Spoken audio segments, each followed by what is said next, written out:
السلام علیکم مرګرو، زه یم عمران علي او تاسو ګورئ پښتو ټایمز. په نننۍ ویډیو کې به موږ ټایټل باکس په تیر ویډیو کې موږ ډسکس کړو، په هغې زموږ یو څو آپشنز پاتې شوي، نو هغه به په نننۍ ویډیو کې زده کوو. او ټایټل باکس چې کوم دی لاندې زموږ سره دا بیا بل باکس کې عین لیکل شوی دی، دې ته ټایټل ټیکس باکس وایي. دا په دې دواړو کې څه لږ ډېر ډفرنس دی. نو په دې ویډیو کې به نن موږ دا ټایټل ټیکس باکس باره کې زده کوو او د دې هغه ډفرنس په باره کې به زده کوو چې هغه به څه وي. نو راځئ چې زده کوو. ښه، دا زموږ سره ټایټل باکس دی، د دې هغه آپشن چې کوم زموږ نه پاتې شو هغه به نننۍ ویډیو کې زده کوو. ښه، اوس دا زما سره دا ټایټل باکس چې کوم دی د زما سره دا سلیکټ شو. اوس به دې له مونږ بارډرز ورکو. بارډر زموږ سره دلته نن سلیکټ دی، زه به دلته دا سلیکټ کړم. زما سره بارډر او دا پوینټ چې کوم دی د دې زما سره 1 دی، دا به زه 2 کړم او انټر به دبا کوم. زما سره دا راغی. ښه، زه به دې کې زه دنده لیکل کول غواړم، نو دلته به راشم آی بي ایم ټول به سلیکټ کړم، هینډ ټول یا آی بي ایم ټول به سلیکټ کړم. نو دلته اوس لیکل شروع کړم. دلته زه لیکم چې پښتو ټایمز، پښتو بیسک، پښتو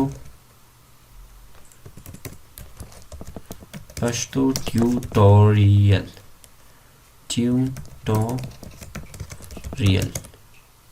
دا ما ولیکو، د ایرو ټول ته به راشم، دا به زه سلیکټ کړم. د دې دا یو بارډر سیټ چې ما باندې سلیکټ کړو. ښه، کله چې اوس زه دا راټولوم، دا ما وړوکی کوم، زما سره دا ریډ غونته لاین راغی. دا مونږ ته ظاهروي چې دا باکس چې کوم دی په دې کې چې کوم دا لیکلي مونږ کړي دي، نو دا باکس په دې لیکلو باندې وړوکی دی. دا لیکل چې کوم دی دا به دې باکس کې نه راځي. کله چې موږ دا باکس غټ کو یا خپل لیکل واړه کو، نو دا ریډ لاین چې کوم دی دا زموږ سره دلته غایب شي. اوس زه دا باکس غټوم، نو دا هغه ریډ لاین چې کوم دی هغه تاسو وینئ، هغه زموږ سره ختم شو. ښه، اوس زموږ سره په دې کې یو اوس بل آپشن دی. د دې لیکل چې ما کړي د دې سایز بل غټ کم، دا ما 18 کو.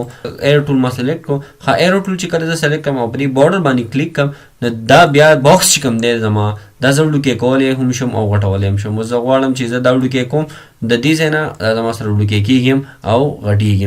دا زما سره بیا ټرانسپیرنټ شي، دا زه وړوکی کولی هم شم او غټولی هم شم. هر طرف نه دا وړوکی کېږي او غټېږي، وړوکی کېږي او د دې نه غټېږي. زه دا لیکل پکې بیا دې کې په منځ کې کولی هم شم. اوس دا ما لیکل ما وکړل، دا مونږ تېرو ویډیوز کې کړی، په دې کې کلیک کړم، دا زما سره لیکل منځ کې شو. ښه، اوس یو په دې کې یو بل آپشن دا دی، په دې باندې یو پرې کلیک کړم او په ماوس په لیفټ باندې زما ګوته پرته وي، نو دا زه بیا هر طرف ته وړی شم، کوم ځای کې چې غواړم نو هلته ایښودی شم. ښایي د دې ځای نه هم دا سلیکټ کېږي. او چې کله په دې بارډر باندې زه کلیک کړم، بارډر باندې کلیک کړم او بارډر باندې د ماوس چې کوم لیفټ بټن دی هغې باندې کلیک کړم، نو دا هم د هغې سره هم ښي سایډ ته هم وړلی شم، ګس سایډ ته هم وړلی شم او ښکته هم وړلی شم او برې هم وړلی شم، چې کوم ځای کې مونږ غواړو مونږ ته ضرورت وي په هغه ځای کې زه پرېښودی شم. ښه، دا زما سره اوس دلته راغی. ښه، اوس دا ما دلته راوستو. اوس کوم بل آپشن چې کوم دی هغه زه تاسو ته ښیم چې زموږ سره سره. نو دا اوس ما لږ وړوکی کړو دا باکس او دلته منځ ته به یې لږ بره نور کړمه.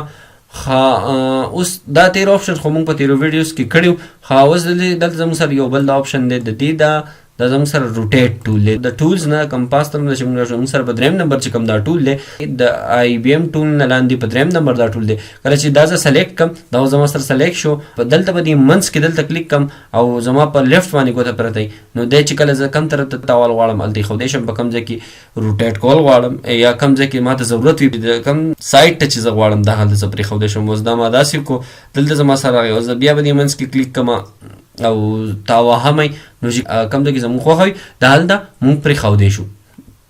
دغه شان دا زموږ سره اوس روټیشن کې زما ماوس په لیفټ بټن باندې زما ګوته پرته ده او دا اوس زه دې هغه روټیشن چې کوم دی جاري دی. اوس زه په دې ځای کې رکاو شوم، ودرېدم، نو دا زما سره په دې ځای کې راغی. ښه، اوس د دې روټیشن چې دی زه بیا چې کله په دې باندې کلیک کړم، په دې ګوټ باندې، په دې کې چې کوم ګوټ باندې کلیک کړم، نو دا به په هغه ګوټ نه زما سره بیا هر طرف ته دغه شان دا روټیشن کوي. اوس په دې ګوټ باندې وکلیک کوم، نو دا زما سره د ګوټ نه د دې هغه روټیشن جاري دی او دا هغه روټیشن کوي. واپس هم زه راوستی شم او مخکې هم بوی شم. اوس زه غواړم دا په دې ځای کې پرېږدم، نو دې ځای کې ما پرېښودو، نو دا دلته راغی. دې ګوټ باندې مو کلیک کوو، نو د دې هغه روټیشن زموږ سره جاري دی. دغه شان هغه د دې دا روټیشن کېږي.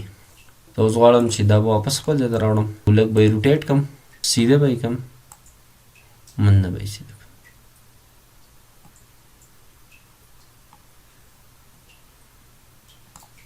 زما سره لږ روټیټ دی، خو دلته به یې 0 کړم، نو دا به زما سره خپل هغه زوړ حالت ته راغی.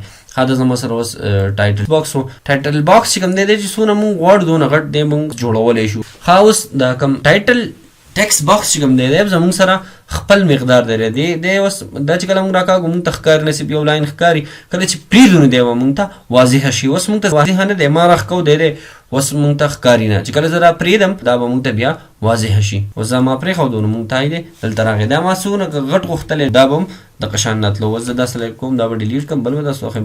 دا اوس ما نه ټایټل باکس په شان راښکو دی خو د دې خپل مقدار دی له هغه مقداره پورې به دا راځي. اوس موږ ته ښکاري نه خو چې کله دا موږ پرېږدو نو دا بیا موږ ته واضحه شي. اوس دا ما پرېښودو نو دا واضحه شوه موږ ته. ښه اوس به زه را ایرو ټول سره کړم په دې به کلیک کړم. دا چې کوم دی د دې زموږ سره صرف 2 ګوټونه دي. صرف د دې 2 ګوټونو نه دا وړوکی کېږي او غټېږي د ښي طرف نه او د ګس طرف نه. دی اوس ما د ګس طرف نه نیولی دی ګس طرف ته یې راکاږم نو دی به ګس طرف ته غټ شي او دغه شان به دی د دې ځای ته غټ شي. دا اوس ستا پاس نه غټېږي او نه وړوکی کېږي. دې له به زه بیا بارډرز ورکړم. بارډر زموږ سره نن دی بارډر موله ورکړو بارډر به یې لږ غټ کړم 2 پوینټ مې کو انټر مې دباو کو بارډرز دی زموږ سره غټ شول. اوس چې کله موږ دې کلیک کړي کوو نو دی به زموږ سره دغه لیکلو مطابق به دی زموږ سره غټېږي. دې کې ما ولیکه چې پښتو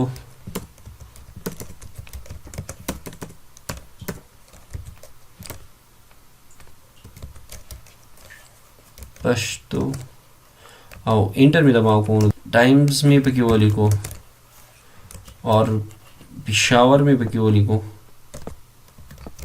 اسلام آباد مې پکې ولیکو. نو دی زموږ سره څونه چې موږ په دې کې کار کوو انټر دباوو او لیکلې ختمېږي نو دی به زموږ سره دونه غټېږي. خو چې کله موږ په دې باندې ایرو ټول سلیکټ کوو نو د دې به صرف دی به غټېږي ښي طرف ته او ګس طرف ته ویډ به د دې سیوا کېږي هایټ به د دې کانسټنټ وي او دا به نه غټېږي او نه وړوکی کېږي. په دې کې دغه ډفرنس دی په دې دواړو کې. په دې پاس کې به کله چې موږ وړوکی کوو یا غټو موږ ته به ریډ لاین راکوله خو په دې ټایټل باکس چې کوم دی په دې کې موږ ته هغه ریډ لاین نه شو کوي. دا چې موږ څونه غټو څونه وړوکی کوو نو دونه به د ټول شي او په لاندې کوزېږي خو ریډ لاین به موږ ته نه شو کېږي. ښه دې له هم موږ بیا دلته دغه شانه بیکګراؤنډ کلر چینج کولی شو. په دې کې هغه ټول چینجز دي کوم چې موږ سره په ټایټل باکس کې هغه چینج موږ دلته هم کولی شو. دغه شان د دې دا روټیشن موږ د دې ځای نه هم کولی شو او بیا د دې ځای نه هم موږ روټیشن کولی شو. زه به راشم دلته په صفر کړم نو واپس به دا زما سره خپل ځای ته راشي. فرض که تاسو نوي یئ په دې پیج کې او دا تېرې ویډیوز تاسو نه کتلي نو زموږ د دې نه مخکې چې کومه ویډیو ده 2-3 ویډیوز ټولې د دې مطابق دي نو هغه تاسو له پکار دی چې هغه تاسو لازمي وګورئ. که فرض که تاسو پرې نه یې ولیدلي نو دا ویډیو چې کوم ده تاسو ریوایند کولی هم شئ. بس ملګرو په نننۍ ویډیو کې دومره. د بلې ویډیو پورې ماله اجازت راکوئ. د الله په امان.